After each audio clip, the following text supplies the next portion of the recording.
remember the goal is to get x all by itself. The first thing we can do is we can take away 3 from the left-hand side of the equation. And what we do to the left-hand side, we have to do to the right-hand side. So let me write this out in full. We've got 2x plus 3, and we want to subtract 3 from both sides. So that's in full, and obviously those 3's cancel. That was the whole point, is we want to get rid of them. We want to get x all by itself, so we have to start picking things off. 15 minus 3 is 12. So the last step here, we've got 2x, which is really like 2 times some number, and we'll call it box, labeled x, is equal to 12. Now you could solve this, no problem. Some of you are thinking, oh, that's 6, easy. But let's see what we're really doing here, and let's take this extra step. What we really want to do is, if it's 2 times x, in order to reverse that or get rid of the 2, we actually divide by 2. But what we do to the left-hand side, we have to do to the right. So what we're left with is x, which was expected. We want to get rid of those 2's, equals 6. And the nice thing about this is that we can actually be 100% sure that our answer is correct. And why is that true? Well, remember that when we solve an equation, what we're doing is we're finding the value of the variable that makes the equation true. So what we're saying in this one in particular is that x is the answer. X equals 6 is the value that makes this equation true. So if that's the case, I should be able to put it back inside the equation, and it should balance out. It should work. So let's see what happens.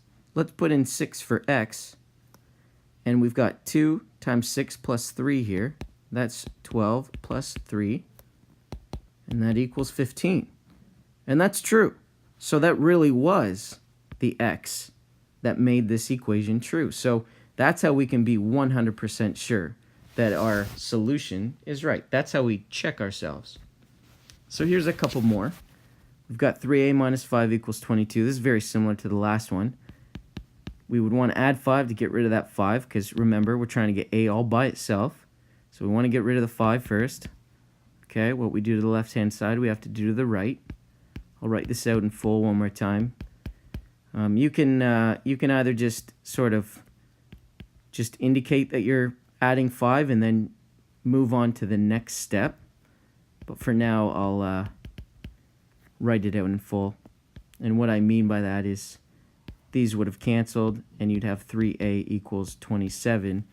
But if you just kept these little guys up here and just did the work and knew that sort of this left-hand side canceled out, you could have went on to this next step. But it's really up to you. If it's easier for you to write it all out, please do so. Don't be skipping steps just because you're feeling insecure or anything like that. If that's the way you need to do it that way. Okay, so the last step here, we've got 3 times a equals 27. I want a by itself, and a 3 times a means I got to get rid of that 3 by dividing by 3. And what I do to the left-hand side, I have to do to the right-hand side. So the 3's actually turn into 1. 3 divided by 3 is 1. So a is by itself now. And the right-hand side, 27 divided by 3 is 9. Once again, we can just quickly check this. I won't do that for all of them, but 3 times 9 minus 5 is equal to 27 minus 5 equals 22. So I'm 100% sure that that answer is true.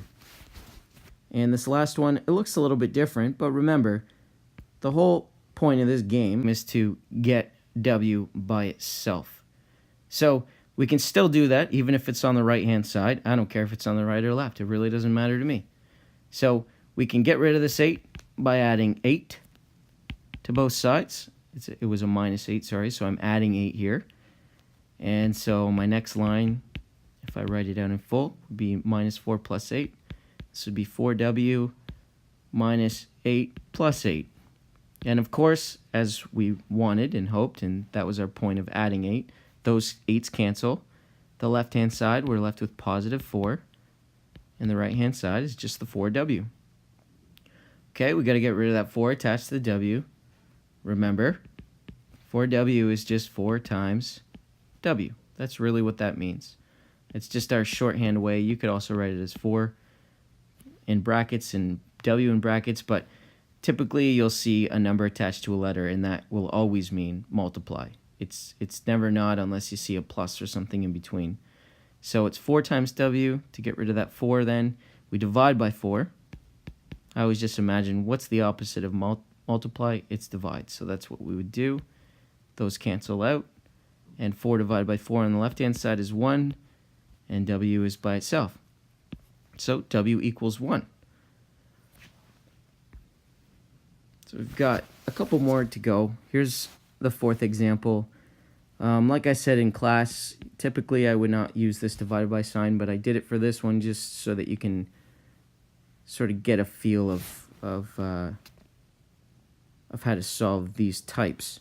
Another way to write it down, though, and typically this is the way that you would see it, but P divided by 3 plus 5 equals 4. It's the same thing, but this divided by symbol, you don't even really see that very often. You would see something represented as divided by in this way. So let's just do what we know how to do. If the division scares you, don't worry. At least do something. So what we do know is that we know how to get rid of that 5. So if it's plus 5, we can subtract 5. But what we do to the left-hand side, we have to do the right. So what we're left with is P over 3, which is just P divided by 3. And then 4 minus 5 on the right-hand side, which is minus 1. And now we've got a P divided by 3 equals minus 1. This is what we have left. So to get rid of this divided by 3, what we do to get rid of it is the opposite of it. We would multiply this left-hand side by 3, but what we do to the left-hand side, we also have to do to the right-hand side. So here we've got 3 times 3 and times 3 on the right-hand side. So those 3's will cancel. What we got left is P.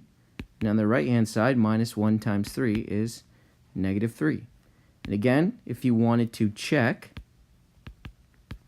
your answer, you could actually put it inside the equation. So negative 3 in for P divided by 3 plus 5 is equal to, that's negative 1 plus 5 equals 4.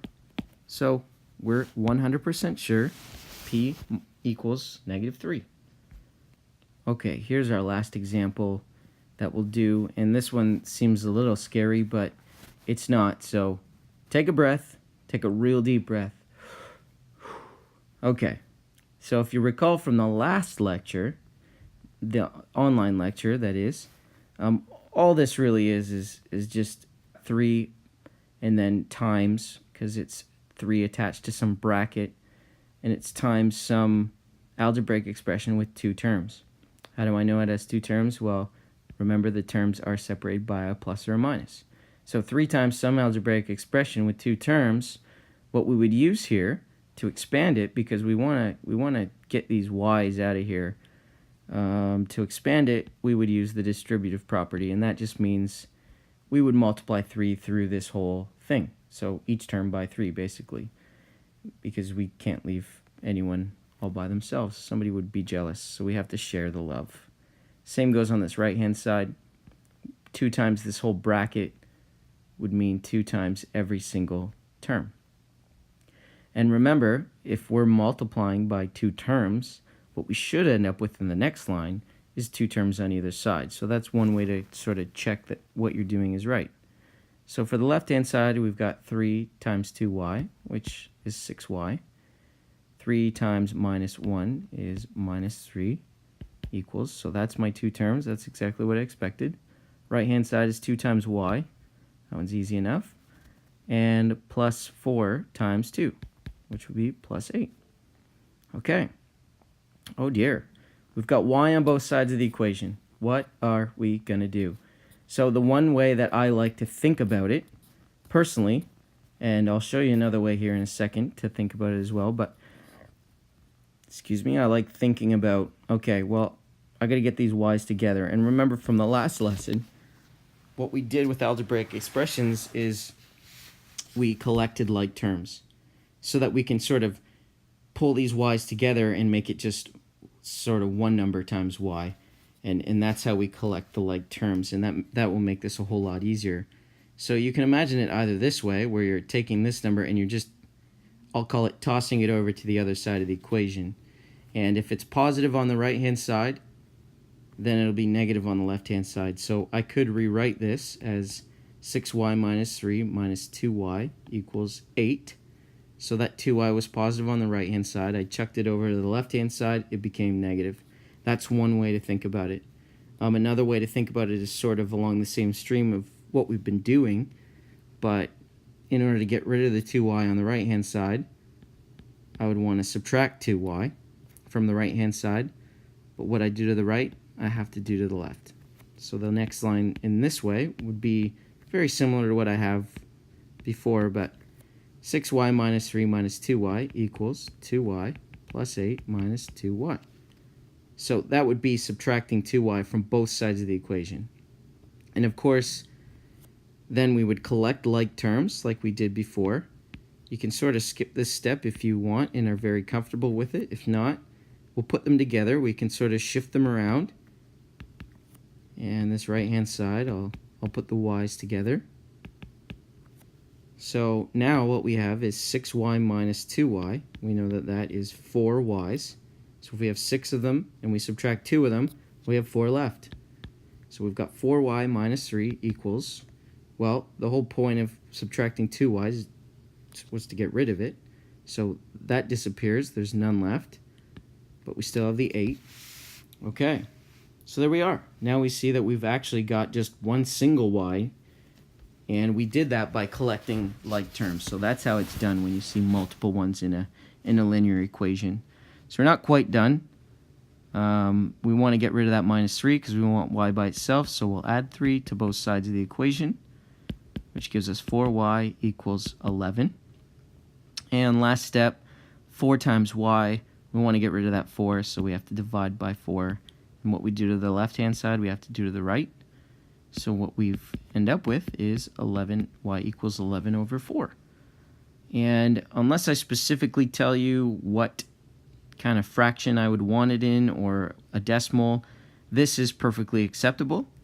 But if I were to actually specifically ask for a mixed fraction, that would be then, you know, we could kind of do it this way if you wanted to, but 4 divided by 11, well, it doesn't go into 1 any times, but it goes into 11 twice. So 4 times 2 is 8, so let's subtract that, and 3. 4 doesn't go into 3, so that's a remainder. So remember, we would say, well, this is 2, and then 3/4, or 3 over 4. You could also write it, if I were to ask as a decimal, 2.75. So we'll learn more how to turn fractions into decimals, but just to be clear, unless I actually ask you a specific form to represent the answer in, any one of these 3 are perfectly fine. Okay? And that is it for now.